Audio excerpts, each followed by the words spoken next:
driving.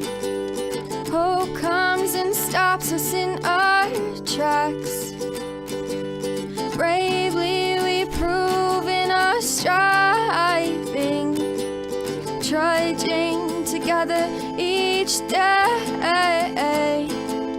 Where there's a will, there's a way.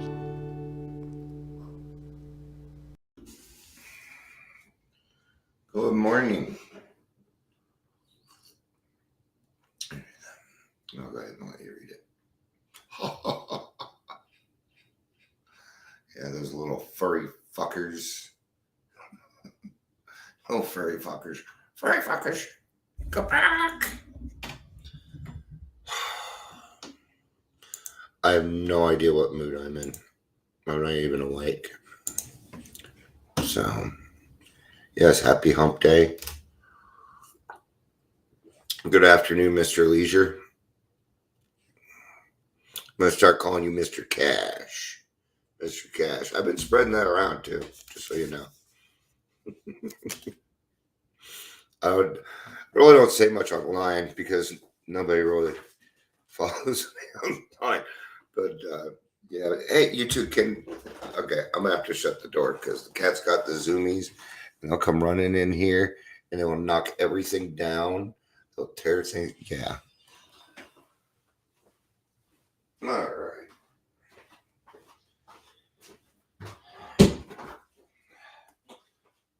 And then let's get a little sunshine in on this. This is how I play God every day. Let there be light. And there was. And it was good. All right. I am reading out of As Bill Sees It. And today we're talking about renewing our efforts and or slips. But that doesn't mean you don't need a slip to renew your efforts. You know, so I thought this is an important topic. Something that we need to know for people like me who is a chronic relapser.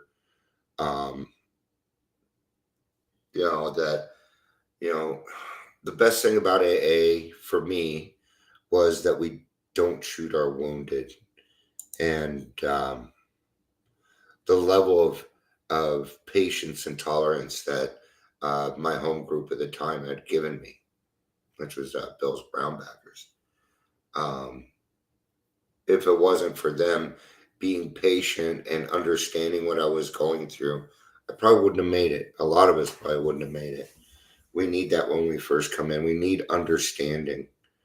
And that's the joy of the program, is coming in and realizing that there's a bunch of people like you that are succeeding in their life, right? But 3-minute mark there. Welcome to the Daily Trudge. My name is Dion. I'm going to be your host today. Tomorrow's Thursday. I'll be co-hosted with Amber. I believe we're doing that. That'll be fun. If you're here, please say hello, whether you're watching the live or the rewatch. And if you could, please share the video. That's probably the most important part. We are trying to grow. We're trying to grow. We're doing it intentionally now. There's some changes being made. I now have a marketing guy with us.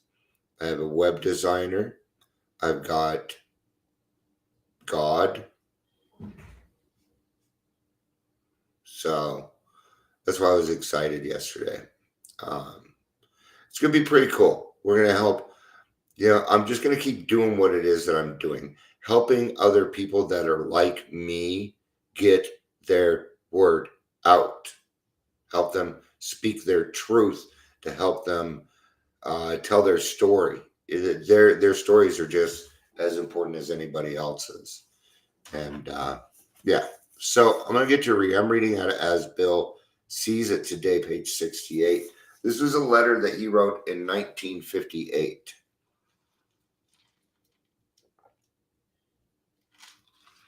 Get prepared with a little bit of talking juice there. All right. Renew your effort. Though I know how hurt and sorry you must be after this slip, please do not worry about the temporary loss of your inner peace.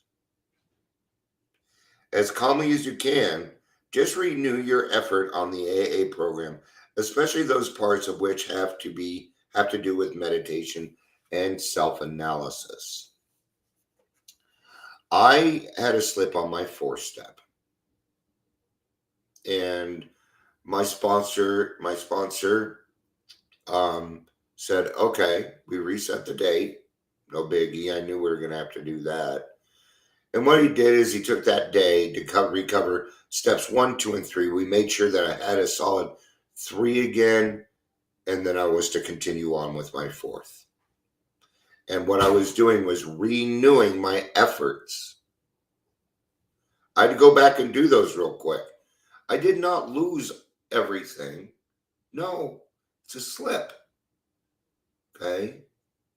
Even my 12 years to a point still counts. When do you think I learned those things? During that 12-year period. And what I was told by a fellow AA member, Scott, you may remember Terry, male Terry, tall, yeah, you know what I'm talking about. Yeah. Quiet, except when to ream somebody's ass, usually. Oh, Terry and his sister, what was her name? Ronnie was his sister's name. That was my ex-wife's sponsor. Anyway, he told me, he said, Dion, you'll get those 12 years back, but you're going to have to work at it. And he was right. He was right. It was about a year ago when that happened. Those 12 years came back.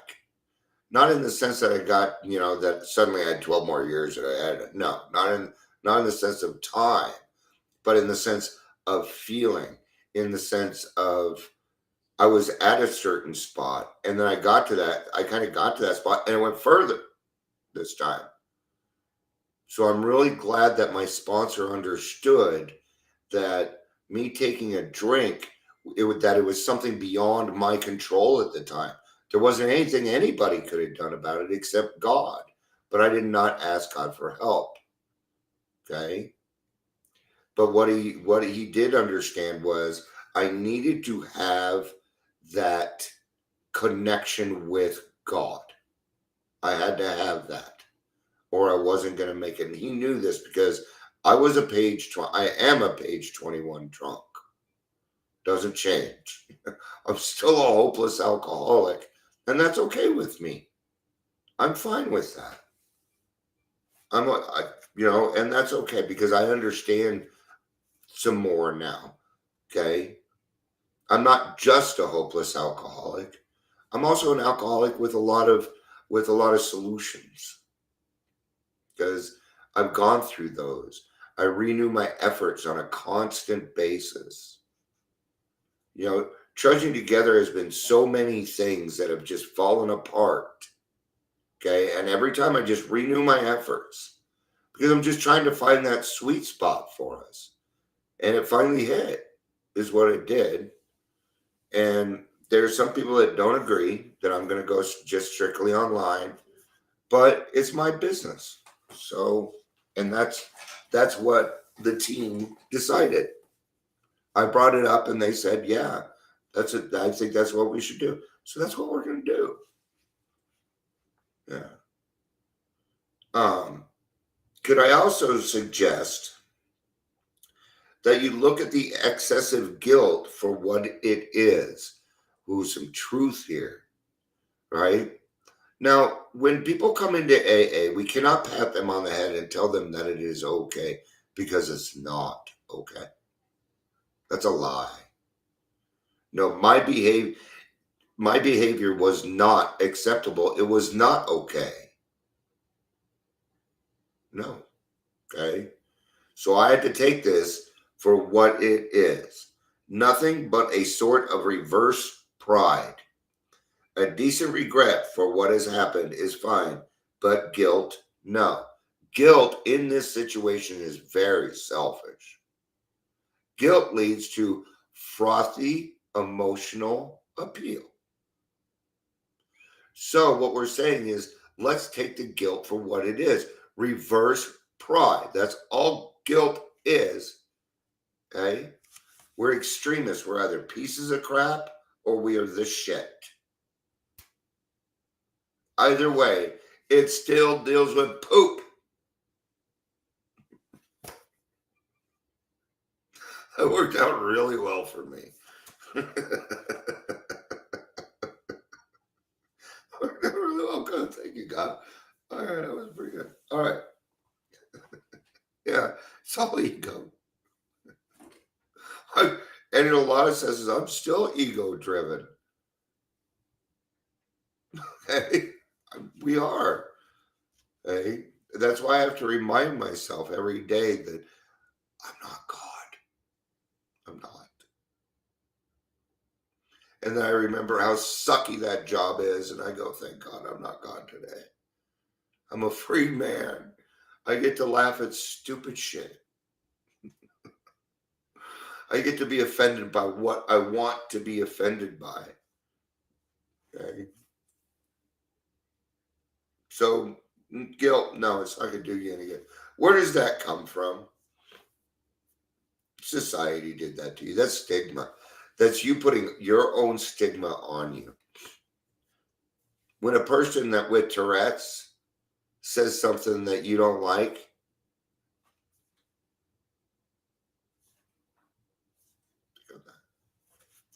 right? You let should they feel guilty for that? No, it's kind of an expectation, isn't it? You ever been around somebody with Tourette's? It's kind of weird in the beginning. It is. But if you just sit with it and allow them space, like everybody else, you're just going to get a weird thing every now and again. Right? It's okay. Indeed, the slip could well have been brought about by unreasonable feelings of guilt because of other moral failures, so called. Yeah, that can happen. And it can happen in the beginning a lot.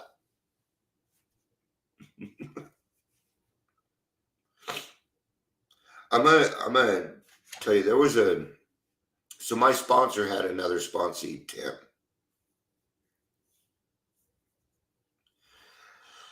And Tim and I were like, we were litter mates, and he and I talked quite a lot, and he just couldn't get that third step. And where I went on, he decided not to. Yeah. We were along that same path. I tell you, when he went back out and ended up, it was the alcohol that killed him. It scared the fuck out of me. So, God bless that man. Indeed, the slip could well have been brought about by unreasonable feelings of guilt because of other male failures, so called. Surely you ought to look into this possibility. Even here, you should not blame yourself for failure. You can be penalized only for refusing to try for better things. So you're only penalized if you do nothing about it. Okay, and that's on you. I talk about failure here quite often. Well, I have lately anyway. Talked about it quite often that, I fail often, almost every day. I fail at something. Gotten really good at it. But it's so I can learn. It goes along the line of happiness isn't the goal. Because it's not. Hard work, ingenuity, living life. That's the goal. Happiness is a dividend from a good life. Just like gratitude or any other feeling you have. It's a dividend from a situation. Okay, that situation happens.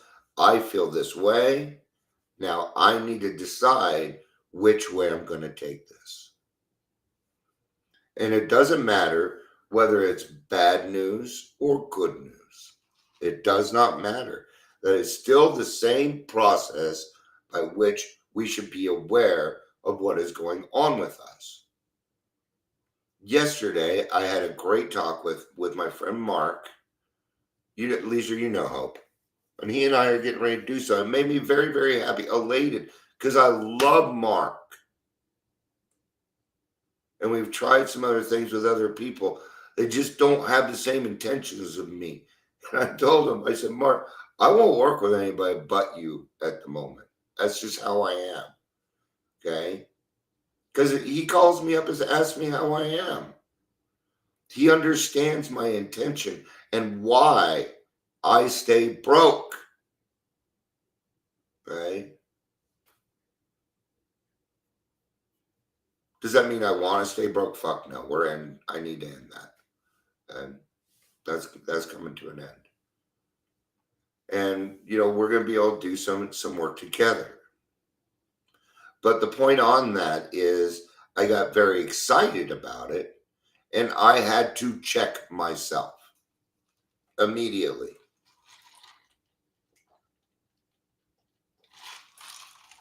Because when things like that happen and you can't help it, your ego and your pride is going to take you to another place. You can't help it. Oh, well, now I think I'm the shit. Now, I'm glad that didn't last very long. 10 minutes. So we need to have some patience. And we do. I'm not saying we don't. Well, let's put it this way. We need to have continued patience for the people coming into the rooms, for our newcomers. Including the ones that go in and out constantly. Sometimes they even show up a little drunk. Okay? This is the way that I see it. They belong there. God put them there, and it is not for me to decide anything. It is for me to say, oh, God put this person in my life. Okay? Just like my sponsor Paul did. I wasn't looking for a sponsor. I didn't hear you guys when you were saying if you can sponsor, please raise your hand. I didn't hear it. I don't know why, but I didn't. And it wasn't until Paul came up and said, hey, Dion, we love you, but you need God in your life before you die. And I was yellow at that point. Barely remember that, but I remember it. It was a big turning point. And I'm glad he did that. Now, guess what? Now it's me. It's my turn. Now, when I see young men flailing about like a fish out of water, I go grab them. Those are my people. I tend to sponsor the people that I consider my sponsorship the last house on the block. But it's for anybody. You just got to come down to the end of the block, and I'll give it to you. But that's where I reside because that's where everything goes on. That's where I'm most effective. Because it can be kind of hard to work with, us odd ducks. But see, I see it differently. It isn't any different. See, the fact that I have an in, because I have a lot of it. So I have alcoholism, PTSD, depression, anxiety.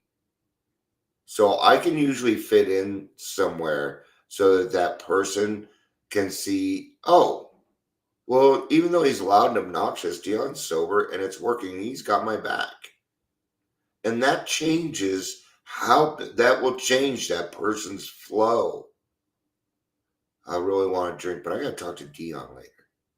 I don't want to talk to him drunk. I'll wait.